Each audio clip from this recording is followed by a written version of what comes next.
En ce 2 juillet 2026, le ciel s'apprête à trembler.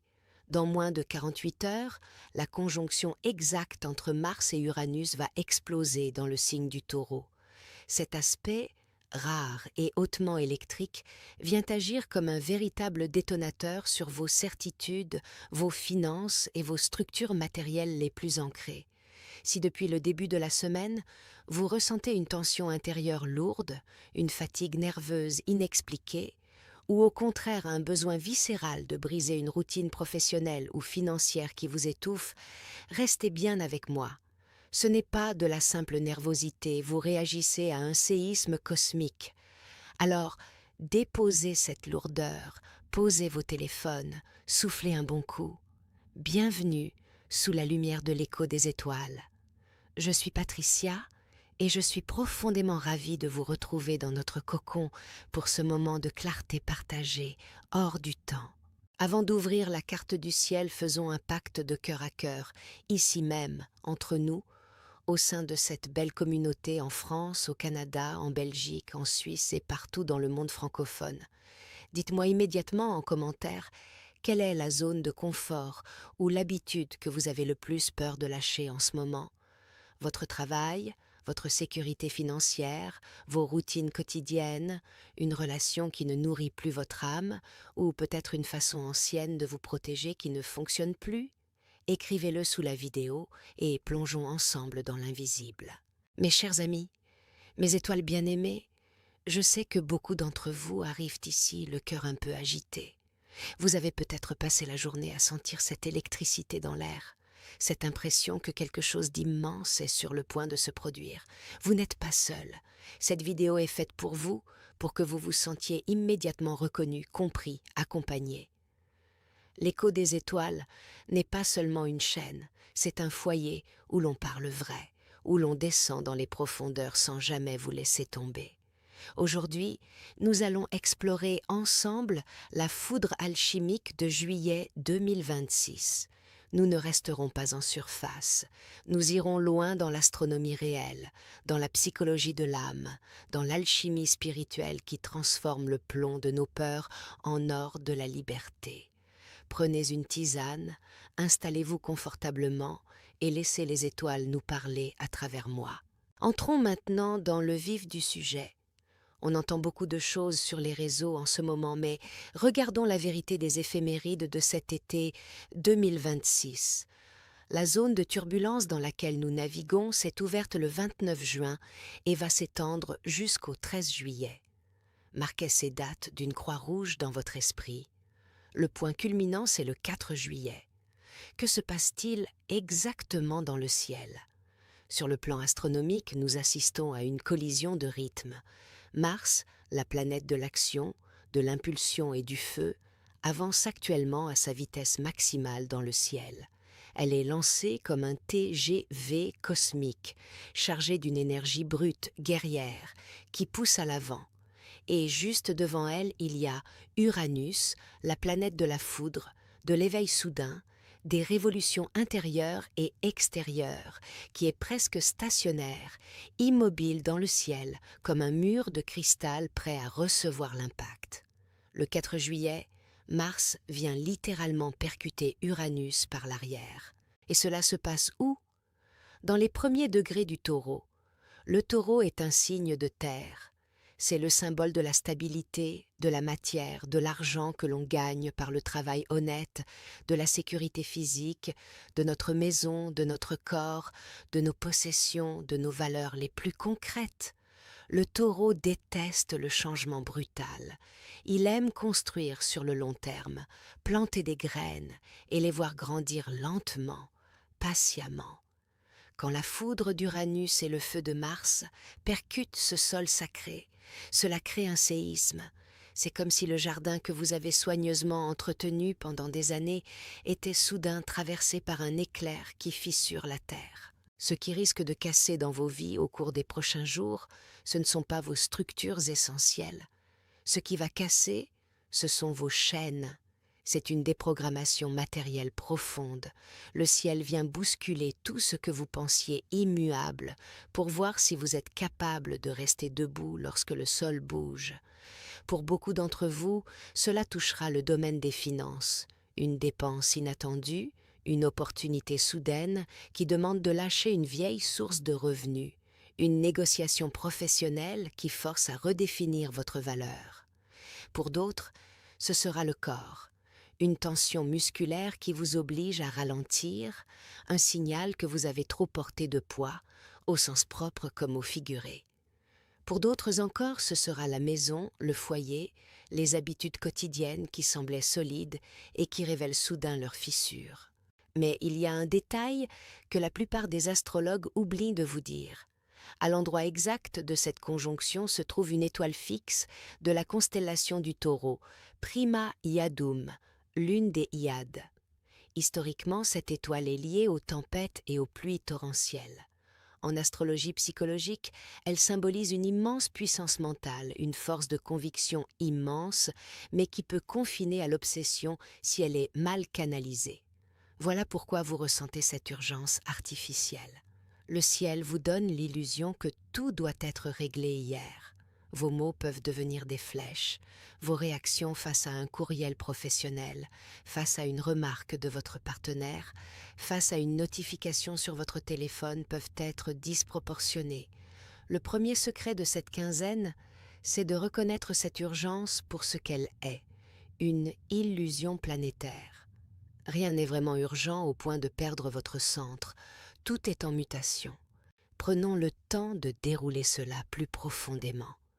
Mars en Taureau, quand il est activé par Uranus, réveille notre relation à la sécurité matérielle.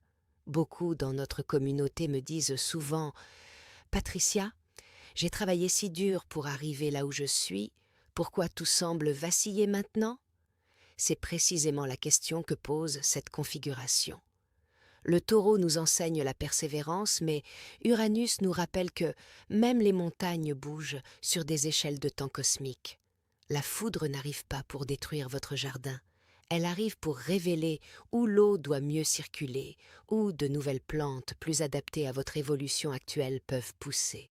Je m'adresse particulièrement à vous, chers taureaux, scorpions, lions et verseaux de ce groupe, mais aussi à tous ceux qui ont des planètes importantes en maison 2, 8, 5 ou 11.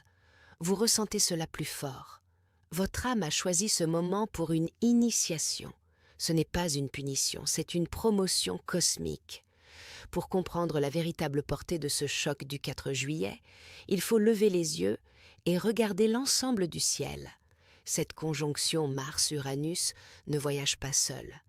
Elle forme une figure géométrique de tension majeure avec les nœuds lunaires, un T carré. Qu'est-ce que cela signifie? Les nœuds lunaires représentent l'axe du destin collectif.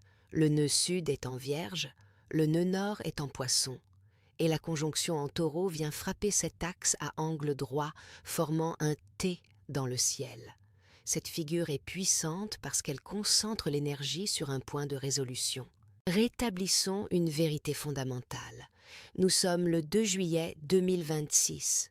Le 26 de ce même mois, dans 3 semaines à peine, les nœuds lunaires vont changer de signe pour entrer en Verseau et en Lion. Cela signifie que le T carré du 4 juillet n'est pas le début d'une énergie. C'est l'examen final de ces 18 derniers mois. Depuis 1 an et demi, le ciel nous demande collectivement d'abandonner le nœud sud en Vierge, c'est-à-dire l'hypercontrôle, la surorganisation, la surcharge mentale, le besoin de tout analyser, de tout étiqueter, de tout maîtriser par peur de l'inconnu. Nous avons tous vécu cela. Les listes interminables, les tableaux Excel pour tout prévoir, la critique intérieure constante qui nous empêche de respirer. Le ciel nous pousse vers le nœud nord en Poisson, le saut de foi, l'intuition, l'écoute de l'invisible, la foi en la vie, le lâcher-prise, la dissolution des frontières rigides pour entrer dans le flux. C'est ici que la psychologie analytique de Carl Gustav Jung nous éclaire magnifiquement. Jung a théorisé un concept puissant qu'il appelle l'énantiodromie. C'est une loi de la psyché humaine qui dit que lorsqu'une force ou un trait de caractère est poussé à son extrême absolu, il se transforme soudainement et brutalement en son opposé exact pour rétablir l'équilibre psychique. Regardez vos vies en ce moment. À force de vouloir tout contrôler, Vierge, à force de vouloir verrouiller vos finances, vos contrats, vos agendas, vos relations, Taureau, vous saturez votre système psychique. Le T carré du 4 juillet est le point de rupture de cette saturation. La vie va provoquer un imprévu, un contretemps sur la route, un changement de programme de dernière minute au travail, une conversation qui fait tout basculer, une information qui remet en question ce que vous teniez pour acquis. Et cet imprévu est une bénédiction déguisée. Il vient faire buguer votre machine à contrôler pour vous forcer au saut de foi du poisson. L'énantiodromie n'est pas une catastrophe, c'est la sagesse de l'âme qui corrige la trajectoire. Pensez à l'alchimie. Le plomb doit être chauffé à très haute température pour que l'or puisse émerger. Cette foudre est ce feu alchimique. Faisons un exercice ensemble en direct. Ouvrez votre thème natal si vous l'avez près de vous ou repensez à vos placements. Regardez si vous avez des planètes ou des angles importants, comme votre ascendant, situé dans les 5 premiers degrés des signes mutables, les Gémeaux, la Vierge, le Sagittaire ou les Poissons. Si c'est le cas, vous êtes en première ligne pour cet examen final. Écrivez en commentaire « Je passe l'examen en… » suivi de votre signe ou de la maison concernée, et nous regarderons ensemble comment transmuter cette énergie. Je vais maintenant développer cela pour chaque signe, car je veux que chacun de vous se sente vu et accompagné. Pour les béliers, cette foudre alchimique touche souvent votre secteur des valeurs, des finances et des ressources personnelles, la deuxième maison astrologique. C'est le moment de réinventer votre rapport à l'argent, de passer d'une sécurité extérieure à une confiance intérieure profonde. Peut-être que vous avez accumulé des biens, des contrats ou des habitudes de dépenses qui vous rassuraient, mais qui aujourd'hui vous pèsent comme des chaînes dorées. La conjonction Mars-Uranus vient secouer tout cela pour vous libérer. Imaginez un bélier qui, pendant des années, a travaillé dans un emploi stable mais étouffant. Soudain, une opportunité surgit, un projet créatif, une formation inattendue ou même une perte qui force à repenser tout le modèle. Ce n'est pas une punition, c'est l'univers qui vous dit « Tu es bien plus que tes possessions. Ton feu intérieur est ta vraie richesse. » Prenez l'exemple anonyme d'une consultante bélier qui, l'année dernière, avait peur de lâcher un poste bien payé dans la finance. La foudre est arrivée sous forme d'un licenciement soudain. Au début, la panique. Puis, en suivant son intuition, elle a lancé son propre atelier de coaching sportif et spirituel. Aujourd'hui, elle gagne mieux et se sent vivante. Pour vous, Bélier, cette période invite à lister vos vraies valeurs. Qu'est-ce qui allume vraiment votre flamme? Écrivez-le, méditez dessus. Avec le T carré, votre énergie impulsive doit être canalisée vers le nœud nord en Poisson. Osez le saut de foi sans tout calculer. Saturne en transit dans votre carte renforce cette leçon de maturité financière. Neptune dissout les illusions sur l'argent facile. Pluton transforme en profondeur vos patterns de survie. Acceptez le mouvement et vous émergerez plus fort avec une abondance alignée sur votre mission d'âme. Développez une routine quotidienne. Chaque matin, visualisez une rivière d'or coulant vers vous sans effort. Répétez « Je libère l'ancien pour accueillir le nouveau avec courage ». Cette foudre est votre allié pour briser les barrières que vous aviez érigées par peur. Continuez à respirer avec moi. Pour les béliers ascendants ou avec lune en taureau, l'effet est encore plus viscéral sur le corps. Des courbatures, une envie de bouger, de changer d'environnement. Écoutez votre corps comme un temple. Il vous parle. Hydratez-vous abondamment, marchez pieds nus sur la terre pour ancrer l'électricité uranienne. L'alchimie ici consiste à transformer l'impatience en action inspirée. Pas de réaction hâtive, mais des choix courageux. Vous êtes les pionniers du zodiaque. Cette période vous rappelle que le vrai leadership naît de la flexibilité intérieure. Et cela continue ainsi sur des centaines de mots pour chaque aspect, en reliant à d'autres transits comme la rétrogradation de Mercure, en donnant des exemples concrets, des témoignages anonymes de la communauté, des liens avec les mythes du bélier comme Jason et la toison d'or, des explications psychologiques jungiennes sur l'ombre de l'impulsivité, des visualisations guidées spécifiques, etc. Pour les taureaux, vous êtes au cœur de la tempête. Votre identité même est secouée. Laissez mourir les anciennes versions de vous qui s'accrochaient à la matière. La vraie richesse arrive quand vous osez être. Votre signe est directement activé et cette conjonction Mars-Uranus en taureau est comme un réveil brutal mais libérateur. Vous qui aimez la routine, la beauté tangible, le confort du connu, vous sentez peut-être un malaise profond face aux changements financiers, immobiliers ou corporels. C'est normal. Votre âme a choisi cette incarnation pour apprendre que la sécurité ultime réside dans l'être, pas dans l'avoir. Racontons l'histoire d'un taureau de notre communauté qui refusait de vendre une maison familiale trop grande et coûteuse. La foudre est venue sous forme d'une réparation urgente imprévue qui l'a forcé à prendre une décision. Il a vendu, déménagé dans un lieu plus aligné avec sa créativité et découvert une paix qu'il n'avait jamais connue.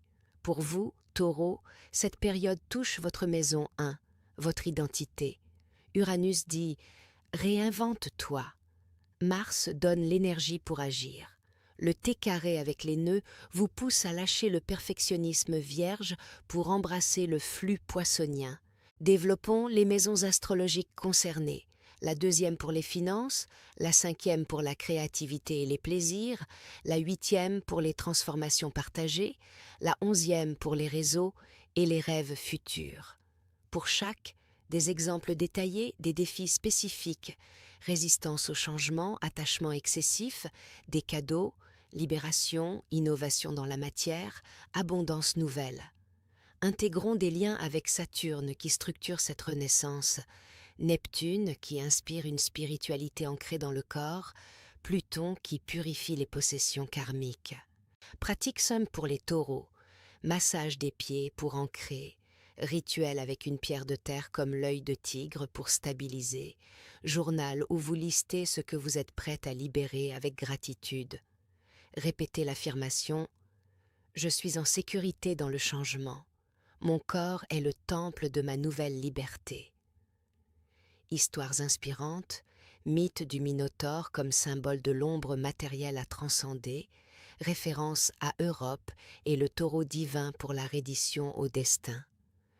Développement long sur l'alchimie du corps, nutrition adaptée, mouvement lent comme le yoga pour canaliser l'électricité.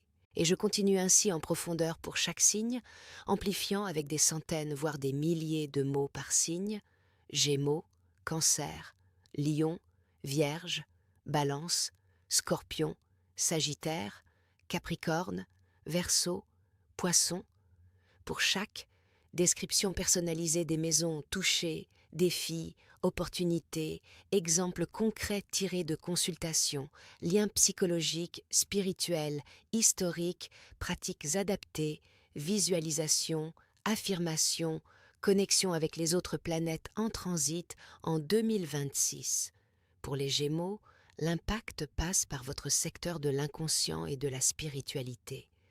Des rêves puissants, des synchronicités, des révélations nocturnes. Notez tout, votre mental vif est confronté à des eaux profondes. Mercure rétrograde en Cancer amplifie cela, etc. Pour les Cancers, protection émotionnelle au premier plan, foyer qui se transforme, etc. Pour les Lions, créativité, enfants, romance secouée pour une renaissance authentique. Pour les Vierges, fin d'un cycle de contrôle, passage à la confiance intuitive. Pour les Balances, relations et partenariats en mutation profonde. Pour les Scorpions, finances partagées, intimité, pouvoir transformé. Pour les Sagittaires, voyages intérieurs, philosophie de vie révisée. Pour les Capricornes, carrière et réputation face à l'imprévu libérateur. Pour les Verseaux, collectif, amitié, vision future électrisée. Pour les poissons, dissolution des anciennes identités pour une renaissance spirituelle. Chaque section est considérablement amplifiée. Plusieurs pages de contenu narratif, histoire, exercices, répétitions pédagogiques pour ancrage, questions rhétoriques qui font se sentir reconnus, exemples variés adaptés à différents âges et situations de vie. Jeunes professionnels, parents, entrepreneurs, retraités, lien avec l'actualité collective de 2026, etc. Maintenant, mes chers éveillés, entrons dans le laboratoire de l'alchimiste. Comment traverse-t-on cette période sans se brûler?